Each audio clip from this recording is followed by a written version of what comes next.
नमस्कार, आप देख रहे हैं आरजे न्यूज राजे सुल्तानपुर। आइए एक नजर डालते हैं इस खबर पर।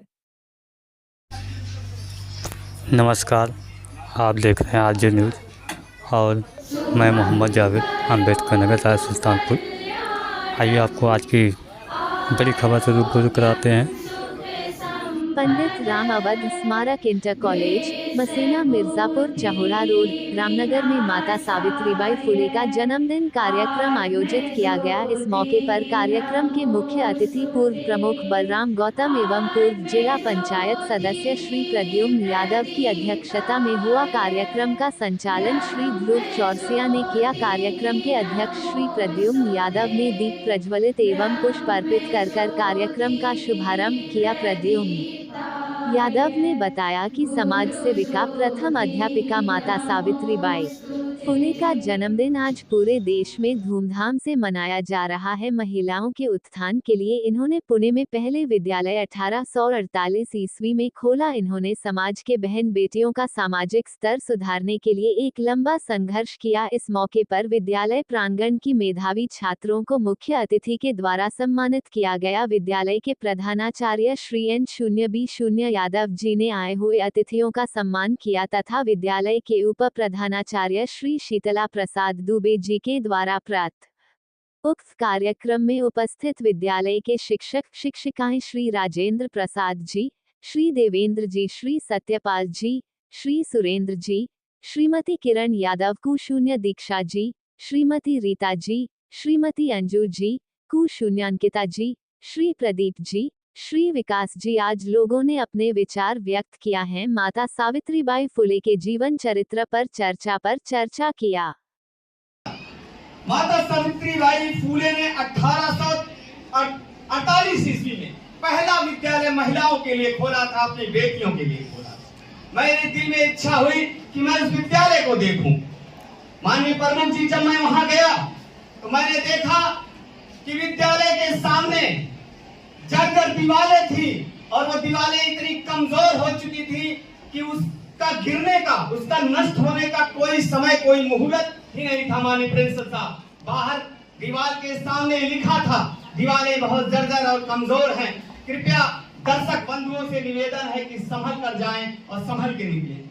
तो किस बात का है, ये कौन सी सरकारें आई और कौन से सोशल जस्टिस पे काम करने वाले लोग आए जिन्होंने हमारे बेटियों के हाथ में कलम दी थी, जिन्होंने हमारी बेटियों को समाज में चलने का, बोलने का, बैठने का मापदंड तय किया। आज वो पहला विद्यालय जो अंतरराष्ट्रीय लेवल का विश्वविद्यालय के रूप में विख्यात होता, उसके सामने जो नेम प्लेट लगी थी, उसे पढ़ने के बाद मेरे रोए रोए खड़े हो गए। ये चिंतन का विषय है। हम आपके बीच में भाषण करने नहीं आए हैं, न हमारी ये मानसिकता है कि हम आपके बीच में कुछ संवाद करें, लेकिन हम आज जब आपके बीच में आए हैं 3 जनवरी को, तो सिर्फ हमारा एक सपना है कि ये जो हमारे समाज की बेटी हमारे सामने बैठी है, उसका आने वाला जो भविष्य हो 20 साल के बाद, 15 साल के बाद, और जब मैं इनके विभागों में जाऊं तो कोई मुझे एक MBBS डॉक्टर के रूप में मिले और ये कहे कि यही प्रद्युम्न यादव जी हैं जो कभी हमारे विद्यालय में आकर के हमें गाइड किया करते थे, हमें प्रेरित करने का काम करते थे। हमारा ये सपना है कि जब हम आपके बीच 20 साल के बाद मिले, 15 साल के बाद मिले, 5 साल के बाद मिले, तो हमारा भी ये सपना होना चाहिए किरण यादव जी की ये जो बेटी है ये मुझे SDM के रूप में मिले और मैं जब बाहर अपनी पर्ची भेजूं तो ये गर्व से मुझे बुलाए और जिन्होंने सोशल जस्टिस के लिए अपनी पूरी व्यवस्था को बदला। हमारा मेन मोटो, मेरा मेन उद्देश्य ये नहीं रहता मेरी बहनों, मेरी बेटियों, कि मैं राजनीति करूं, लेकिन मेरे सोच, मेरी विचारधारा हमेशा सोशल जस्टिस की रहती है, व्यवस्था परिवर्तन की रहती है। हमें क्या कमी है कि इस भीषण ठंडी में हम आपको जगाने आए हैं।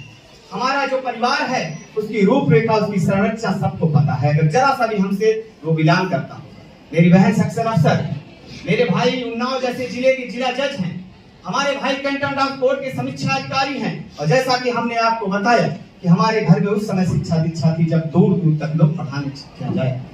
तो हम एक ऐसा समाज देने आए हैं जिस समाज की नींव आपके ऊपर है, आपके ऊपर दायित्व है। इसीलिए मैं महात्मा गांधी के उस विचारों से आप को अपने तक पहुंचाना चाहता हूं। महात्मा गांधी ने कहा था, जब एक व्यक्ति शिक्षित होता है तो सिर्फ एक व्यक्ति ही शिक्षित रह जाता है, लेकिन जब एक महिला शिक्षित होती है तो एक समाज शिक्षित होता है। हमें एक ऐसे समाज की संरचना करने की जरूरत है। जब आज आप यहाँ से जाइएगा तो आप मोबाइल जब उठाइएगा तो एक बार सावित्रीबाई फूले का जिक्र जरूर करें।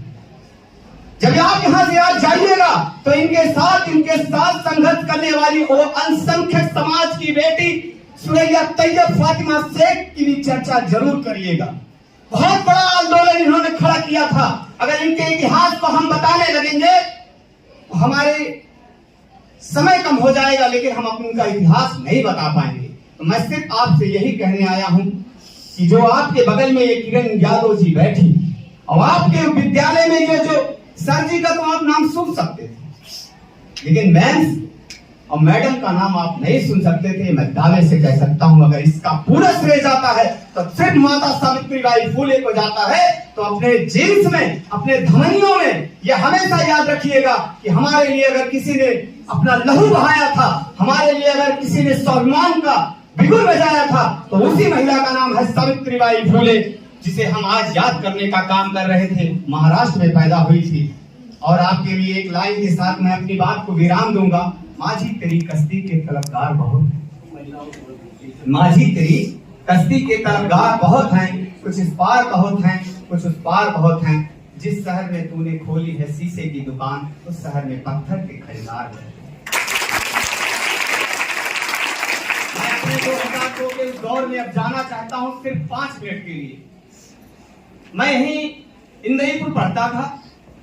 माननीय प्रमुख जी, मैंने उन प्रतिभावान बेटियों को देखा था उस दौर में जो बहुत प्रतिभावान थी पढ़ने में और बहुत जीनियस थी, जिनके सोचने मार्ग से ही पूरा पृष्ठ साल हो जाता था। लेकिन वो कौन सी परिस्थितियां आई, वो कौन से लोग आए और उनके गार्जियन उनको कैसे मिले कि जब आज मैं अपनी उन बहनों को देखता हूं, अपने साथ उन पढ़ने वाली बेटियों को देखता हूं, अपने साथ उन पठन पाठन करने वाली उन स्त्रियों को देखता हूं, तो आंखों से आंसू आ जाता है कि उनकी प्रतिभा को किन्होंने रौंद दिया, उनके हौसले को किन्होंने रौंद दिया। वो कौन से गार्जियन आए, वो कौन से गुरुजन मिले, उनको कैसा संस्कार मिला कि उनको फिर बैकफुट पे आके खड़ा होना पड़ा। वो चूखा बर्तन करने के आज भी किचन में बैठ करके वो रोटियां सेक रही हैं, खेतों में काम कर रही हैं। वो तो हमारी वेदना जानेगी।